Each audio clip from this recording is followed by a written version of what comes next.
Welcome to Desk Careers. I'm so excited to bring another incredible guest. Today we're meeting with Aaron Jens, who is a hockey programs manager at Dallas Stars, and he is based in Dallas in the United States of America. Welcome, Aaron. It's so exciting to have you with me today. Yeah, thanks for having me. I have so many questions. I have to say, what inspired me to bring you today is a young boy who is an avid hockey player and really, really interested in learning more about the profession. And so, your insights today are in dedication to this young student. And of course, any other student out there watching at desk who is really thinking about sports and using that passion for their future career. I know that I have so many questions, but I love taking guests down memory lane, going back to their younger years. Hockey is one of those sports that I think you either really love or it isn't the sport for you. Would you say that was the case? Were you always an avid lover of sports, especially hockey, when you were a younger boy? Yeah, so growing up in a really small town, northern Minnesota, we had a ton of ways to skate. We had a couple rinks. We had the rivers, the bays, the lakes, where we could just throw on our skates and go out and play all the time. My family comes from hockey, and we just it was in our blood. And so by the time I was 3 years old, I was on the ice all the time. We'd go up there and just kind of hang out, and just being there was enough. But you mentioned multi-sport. I mean, absolutely, I played all the sports. And coaching, especially with the young today, we talk about it all the time. How all the different sports helped me become a better hockey player. Still to this day, I can throw a perfect spiral with a football. I can go play 18 holes of golf. I can hit a ball over the fence. I can do all sorts of these different sports and have no problems. I'm actually a great tennis player on accident. I can play beach volleyball really well. I didn't do any of those things, but because I was a hockey player, it kind of transferred over. But as far as the love for the game, it's interesting because I always loved to play the game. I was never somebody that had to be watching TV, had to be watching the game, had to be watching the NHL all the time. But I did like to play it. I always wanted to be at the rink or playing in the living room, things like that. So yeah, my love for the game was always way up. Amazing. Now, you weren't always in hockey. I mean, your career experiences span into other areas. For example, the airline and aviation. Where does that connect with what you're currently doing today? So I'm still doing a little bit of it, but at the end of my career, or kind of during, I came down to Allen, Texas to play for the Allen Americans, which is just the northeast suburb of Dallas. And a couple of my buddies were doing firefighting internships. And so we wanted to start something where it would be more of a business internship. And I connected with a guy named Andrew Eros, and we did a little internship with a group called the Albers Group, who still exists, and John Albers is doing a great job with them. And it was something where we were just kind of giving it a shot to see how it was for the summer. And they trained us in all sorts of different categories. We were salesmen, we were project managers, we swept the floors, we drove forklifts, we did it all, every part of the business. And it was really beneficial to see. It was my first glimpse into what the business world looked like coming out of college. I have a business degree. But getting into the real world, I had no idea what it really looked like. And so that was really beneficial. And after that internship, once my career was over, a year and a half later or so, I jumped in with those guys and started to work in the aerospace industry, basically manufacturing business, building small parts, big parts, didn't matter, plastic, metal. We were doing all sorts of different things. And I did some sales in there too. And to be honest, I really enjoyed it. It was a lot of fun doing that. And I think my competitive nature helps me in the real world, because when I was trained in the game of hockey, it was, get on the line against your buddy and race and compete and learn to go to war. And it's interesting because as I was doing it, I thought that they were training me to compete against the other people around me, where I'm like, well, I'm a very including type person, and I didn't want to compete. We compete in practice a little bit, but we went together as a team to go compete against these other teams.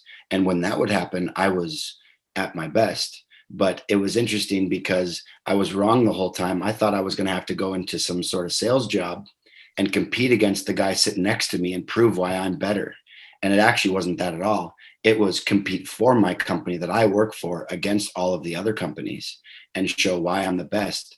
And that's what's been able to give me success. So I'm very thankful for all of my days of hockey now, especially. Amazing. I want to take you back to your younger years again. I know we're going to jump back and forth throughout this conversation.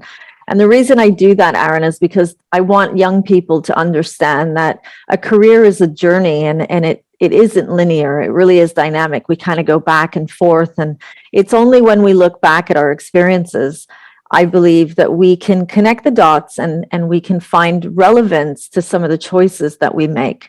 So going back to your younger years, I know that you played hockey in college and then you were a professional hockey player.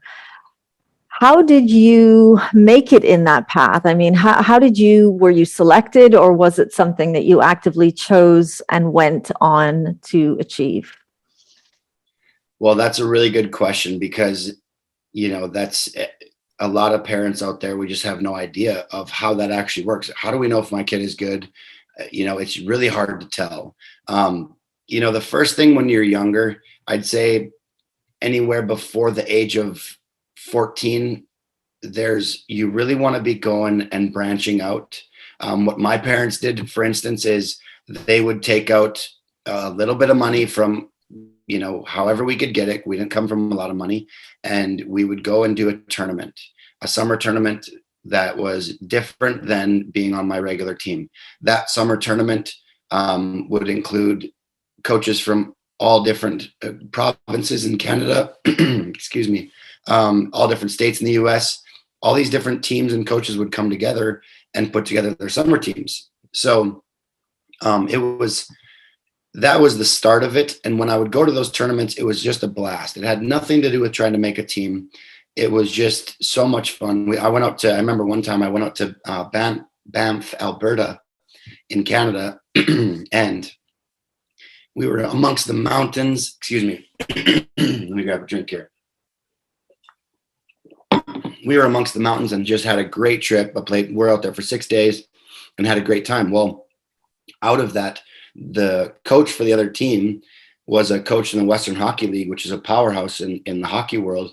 And all he did was gave me his card. And I didn't end up doing anything with that guy, but it opened up my mind and the idea that maybe I was a pretty good hockey player in the grand scheme of things. And so I think that just going and doing a little bit extra and going and having fun in the summer and going and playing on a different team is really special. But then in the game of hockey, once you get back home and you're playing on your team, there's always a select program. So it doesn't matter if you're from a province in Canada or if you're from the UK or if I was from Minnesota out of the United States, and there's a select program. So everybody from the whole state goes and tries out, and they put 350 people together, and everybody goes and tries. They put 8 teams together, and then they dwindle it down. Well, I was able to make it into the top 100 my first year. Then I got cut.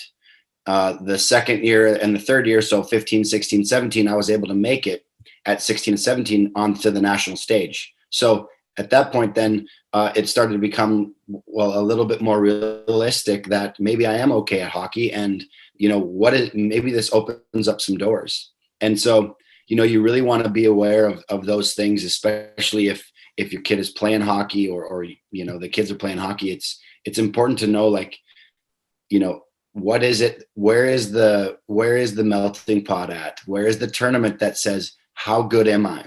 And it's okay if we don't make those teams, because those are life lessons. It's good we're going to fail so many times. You talked about how we know everything about our careers and looking back at relevance. My goodness. It's the old hindsight is 2020, right? Well, I mean, you just can have all of these ideas in your mind, but they're going to change. You're going to fail. You're going to have success. Then you're going to get kicked back down. It's going to change so many times. So, for all the young hockey players, that's ideally what you want to be doing, is just have an idea of where you stand at nationally, or even within your state or province, and put yourself in it and be willing to try. Be willing to go there and try. If you get cut, then let's get better. When I got cut at 15, I was shooting pucks into the moonlight. I would stick handle. I would rollerblade 10 miles a day. They couldn't stop me. It lit a fire under me. And by the next year, I was top 20. Nobody could stop me. So it just triggers that. And that's really important. Amazing. And what you're describing, Aaron, really sounds like life lessons. And the reality of life is things will get you down, but finding that resilience to get back up again. And it also sounds like you were on a personal mission to achieve, and you wouldn't let anybody stop you from doing that. Would you say that as a professional sports player, so not just thinking about the sport of hockey, which is your sport, but in your experience in knowing other professional sports players, would you say that resilience is a key element to success, regardless of how you make it onto a team, or even if you get cut, that you need that resilience in those good times and challenging times? Absolutely. That is such a great word. I touched on how when I got cut, I wanted to go and work out and work harder. Every time somebody would tell me I wasn't good enough, I used it as fuel. And that became kind of my staple. And so ever since then, that one time when I was 14, 15 years old, every time I've been told either no, I couldn't make a team, or maybe I'm never going to have success in a certain career path, I'm like, well, you're going to find out. And it just lit a fire under me. And from there, I just try to keep my feet moving. But resiliency is a great word. That's exactly what it is. Exactly what it is. Aaron, and hearing what you were saying before, right at the beginning, when you thought that you were competing for other teams, but then you realized that it was a different type of competition. I wonder what that does to players as individuals. So here you are as a team going out and trying to win at these tournaments. But what happens within the team? How do players connect with each other? How do they stay friendly without competing with each other? I guess it's more of an overt competition of, we know that we're each trying to be the best at our sport, but at the same time, I do take into consideration how you feel. Or is that even in the equation? Do players are they in it for themselves? Is this something that young people need to be prepared for if they want to go into that sports as a professional player? Well, it's really interesting that you said that. One of the main things that we always say in hockey, it's something that goes forever and it'll never stop. It's make the players around you better. So what that means is that if I'm going to race against a kid that maybe he's not quite as good as me, I'm going to push him to get better.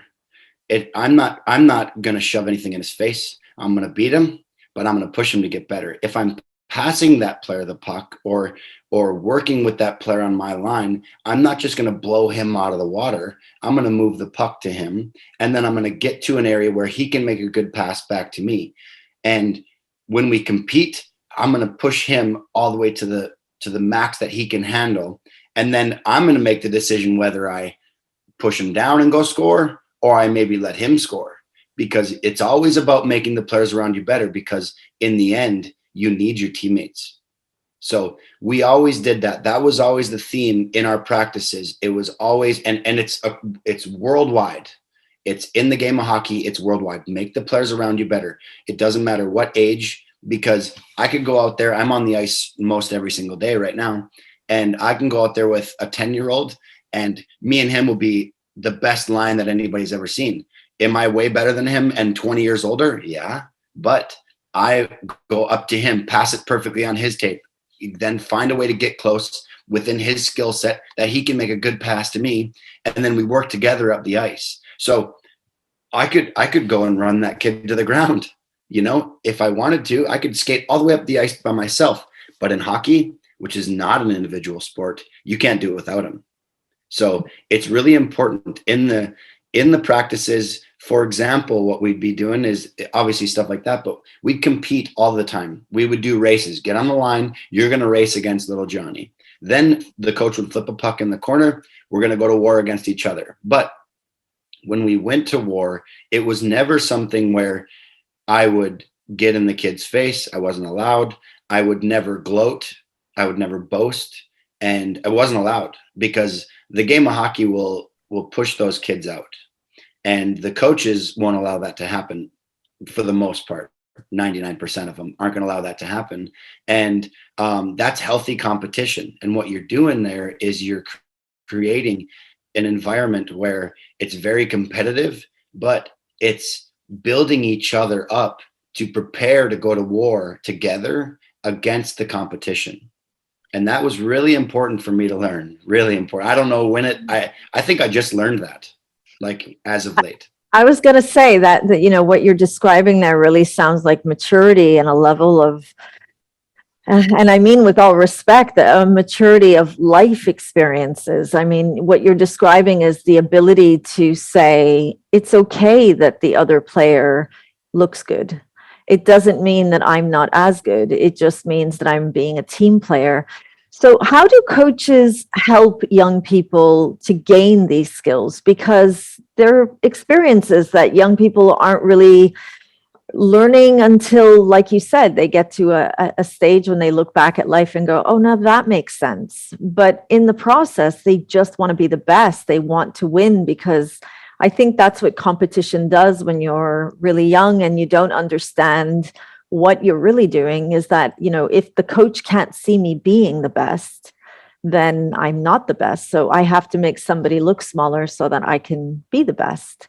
How do coaches do it? How do, you know, what are some of the tricks that you offer to a young person or to a coach that's listening in right now? Well, it's important that the culture of the game of hockey is protected.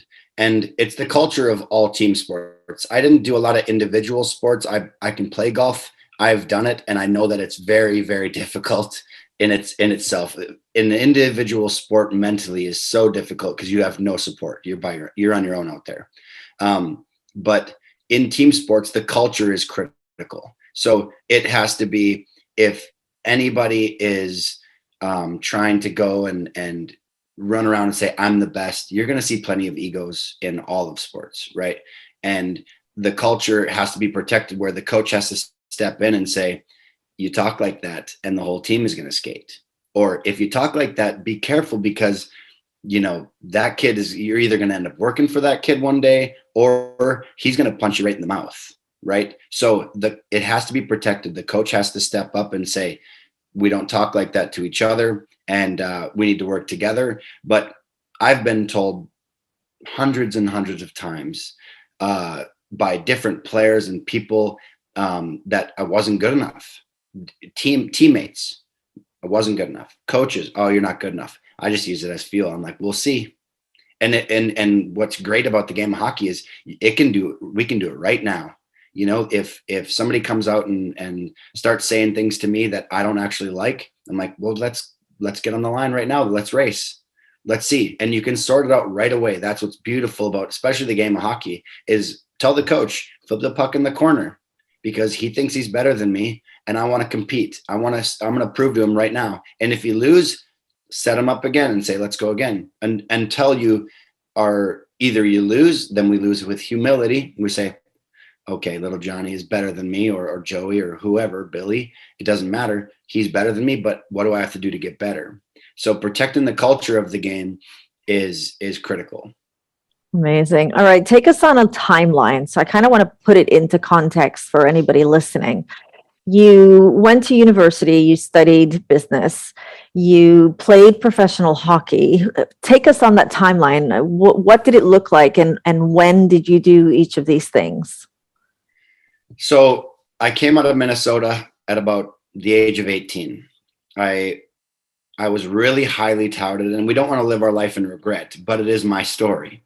I was really highly touted, but I blew out my knee in my senior year before my season started. So I had to do about 3 months recovery. And so I was a top draft pick getting ready to go into the USHL, which is a very tier one elite hockey league. And I blew up my knee, so I had to do some recovery. It took me about 3 years to get back to that point. So I left out of Minnesota. I left my high school team. I went and asked the principal, walked right into his office. I said, listen, I've got an opportunity to go play junior hockey. I've got to transfer schools. Can I come back and graduate when I'm done? I'll be back, for the last 2 months of the season. And he said, sure, no problem. And he supported me, which is really amazing looking back. I mean, there's so many people that don't allow that to happen. But that was amazing. And so from there, I went out there, and it took me about 3 years to get back to anywhere close to what. So first 2 years, I just worked. I was not good enough to play. I showed up out there and I was the worst player on the team. I had to fight to even find a way to get into the lineup. I was struggling, too slow, not even close in strength wise, just out of my league. So in the summertime, went into the gym, tried to outwork everybody, went into my next year, was told I wasn't good enough, that I'd never be able to play Division 1. Once again, put fuel under my fire. And by the time I got into my last year of junior hockey at the age of 21, 20 and 21, I was a man amongst boys. I was way better, way stronger. I was faster, and I was one of the oldest players in the league. And I had a really good season, put up almost 60 points, and was at that point now opening doors to talking to some schools. And I went kind of back to where I had been 3 years ago, where now I've got Division 1 teams calling me, which feels so good when somebody tells you you're not good enough. Mm-hmm. And I had, 20 schools calling my name.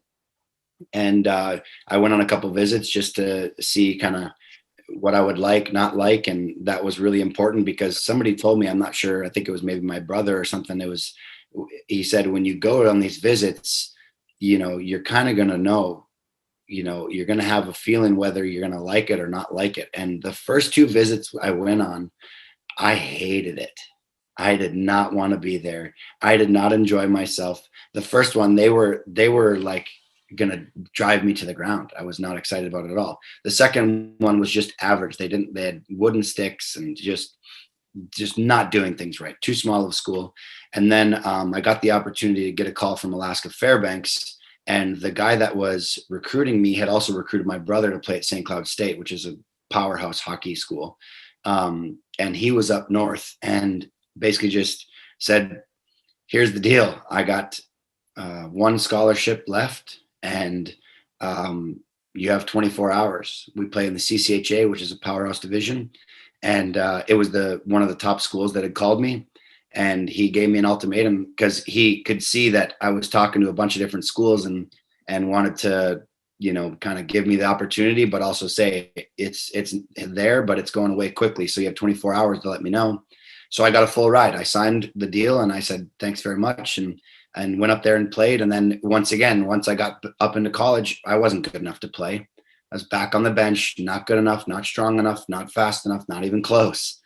And, which is amazing. And it's just a life lesson where everything is, you kind of have to take that step back every single time you climb one level, and realize that you have to put in the work, because there's people that have been doing this a long time.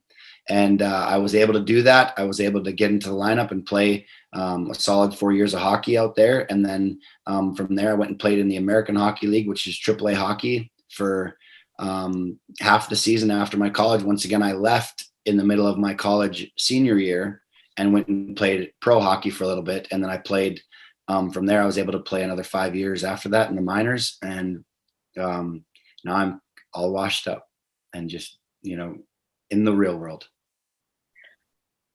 I love that you just said that. If I was writing, I'd put quotations, in the real world. There's an assumption when I hear young people or sports players say, I finished my sport and then I joined the real world. Who's to say that what you were doing wasn't the real world? I mean, it sounds to me like everything you went through, everything you overcame, every challenge you overcame was life experiences that we use in every part of our life. But it's this assumption that playing sport isn't equal to the regular jobs that we see.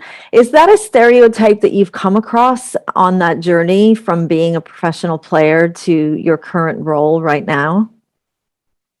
Well, to be honest with you, it's interesting that you say that because in my opinion, that's actually the real world because you want to talk about difficult with mental, physical, all these different strains on your body and your mind that are extreme. So maybe that's the real world. And now I'm in the after uh, side of things where, you know, this is more of the norm because the percentage of people that play professional sports is really small, right? So I think maybe you're right. Maybe it needs to be in quotations. And now you're in this business world, or you're in this, but it's different. It's very different because, especially in pro hockey, you know, I've got my jersey right up here. Well, underneath that is a fighting strap that has to be attached to your breezers under your hockey pants there. And if you didn't like something or someone, you could square up and you could finish it right away. Now you get into the real world, you don't get to fight anybody. And there's a lot of people that will talk in this really tough way, especially type in emails. It's very Jekyll and Hyde. You don't see that in pro sports because they'll finish you. You don't get to speak like that to one another because somebody's going to find a way. There's always going to be somebody stronger. There's always going to be somebody faster. And there's going to be somebody that can hit you hard, and they're allowed to. So that part has been very interesting in the real world, especially for me coming out of it, because I come from being able to just settle the score right now, whether it was practice or a game, it didn't matter. You could always do it in practice. You could always do it in a game. It didn't matter. And you could fight anybody. And now, now that you're in the real world, there's people that will say things that are, they shouldn't be said to anybody. And you're not allowed to fight. You have to fight in a different way. You have to fight to get better. You have to fight to outwork that person. You have to fight from a business standpoint and showing them what you can do on Excel, PowerPoint, Microsoft Office, all the different stuff. You have to and outcompete them, run their sales numbers to the ground and try to beat them with your numbers. So it's very different. It's very difficult to adjust. My goodness. But you want to talk about starting a company with the right people. If you can get anybody that's been doing team sports in the past, there's a lot of powerhouses out there, and it doesn't matter their training because their physical and mental training and grind that they've been through is 10 times what you'll ever give them in the real world. So I've seen a lot of companies that go and, they'll get Division I athletes, especially pro athletes. They'll find a way, and they're like, it doesn't matter really what their business degree, do they have their MBA, their certificates, like it doesn't matter. Just get them signed up, show them what we're doing, and let them compete for you, because you've never seen competitive nature like that come from somebody that didn't do this. So it's very interesting that you said that about the real world, because maybe we got it flipped. And it's important for mental health that, because what you run into with professional sports athletes and all athletes is you're scared of the going into this world that you don't know anything really about, because your training isn't in that. It's in go get the puck and go score, or hit the ball over the fence, and now you're going to get your money. And when you go into now this business world, it's very different, and it can be very scary. I love where we're going with this. Aaron, in working with young people that are very connected to sport, one thing that I see often is if they don't get selected to be the sports player, it's almost like an identity crisis, and they don't understand what they're supposed to do next. And conversations about, Ms. V, I feel like I'm failing at what I'm supposed to be doing in my life. Now, you mentioned the difficulty of transitioning from playing sport to working in a business kind of environment. What do you say to that young player who can't quite make it into the pro world, but you know from your experiences that life keeps going, and you know, you pick yourself up and you move yourself forward. Do you have you seen that kind of identity? Who am I if I can't play my sport? And if you have, or if you've experienced it, what tips can you offer a young person feeling that way right now? Well, I think it's important for every young athlete to remember what's truly going on within the sport.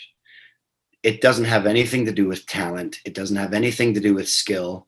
If we're all going to end up playing adult league hockey, all the NHLers, we have NHLers around here all the time that just go out on a Wednesday and they don't do anything. So their careers have come to an end, and everybody's career comes to an end, you know, at a certain point. Sometimes it's when you're 10, sometimes it's 15, 20, 25. Mine ended at 30. And now it's done. That part doesn't matter. But what does matter on the way is, what did you learn? It's not about, did I learn how to stick handle? Did I learn how to shoot top shelf? Did I learn how to do all these different things? There's way more important things within that are being taught and being learned. Respect for one another, learning how to communicate, you know, through the good and the bad. Humility when you win the game and you play against a team that's really no good, right? And they, you know, they just haven't been able to figure it out, and you win 10-0.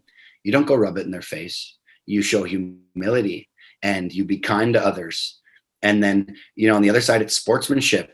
If we you know, find a way to win the game 4-3 in overtime, and we're gonna line up, we're gonna shake hands, and it's over with. So learning those things and how to respect your elders and respect the coaches, it's all just life lessons. And what that's going to do, if you can do it properly and realize that it's about more than just your hockey talent, then that's going to be the way that you make more money, because Amazing. you've now learned how to respect one another. You know how to show humility when you have way better sales numbers than the person sitting next to you. You're going to show humility, and you're going to pick that guy up. You're going to make him better and say, here's what I did. Here's why it worked. And I think that it can help. If you'd like my help, I'll help you out. If you end up winning by just a hair on the sales numbers, then you have to show sportsmanship and shake hands and say, hey man, that was a good battle, right? But you learn diligence when that 6 a.m. practice comes, and you have to be there on time. You have to be ready and mentally focused on the task at hand. You've learned now that diligence of what it takes. I have to get up early. I've got to eat mommy's peanut butter toast, maybe some hot chocolate, depending on where I live. And I'm going to be on time. And once the whistle blows, I'm going to be perfect. I'm going to work hard. I'm going to compete at 6 a.m. I don't care. 6 p.m. It doesn't matter, because you're going to need that later in life. You're going to need those skills, not the stick handling, shooting, the tennis top spin, back spin. Your golf swing has nothing to do with it. But what you are learning is diligence and respect for one another. Those things are what's really important. Wonderful. Aaron, I could go on forever, but I'm very conscious of your time. Bringing it to a wrap right now, would you say that getting a university degree in business administration was something that you knew you were doing because you understood, as you said, that every sports player, every hockey player's career will come to an end? You didn't know when it would, so it was a form of preparing for the next stage, or was it just coincidence that you chose to do that? Well, I think it's really important. It kind of falls in that same category. I think that, you know, when you go to college, you're going to learn about all sorts of stuff that you're not actually going to use every day. You're going to take a volcanoes class. I'm not a geologist. You're going to take all these different things. I'm definitely not an accounting master, but I had to take 3 years of it. And once again, are you going to use your accounting skills every day? No, you're not in my line of work. But what you are going to do is, you're going to have to be diligent. You're going to have to be on time.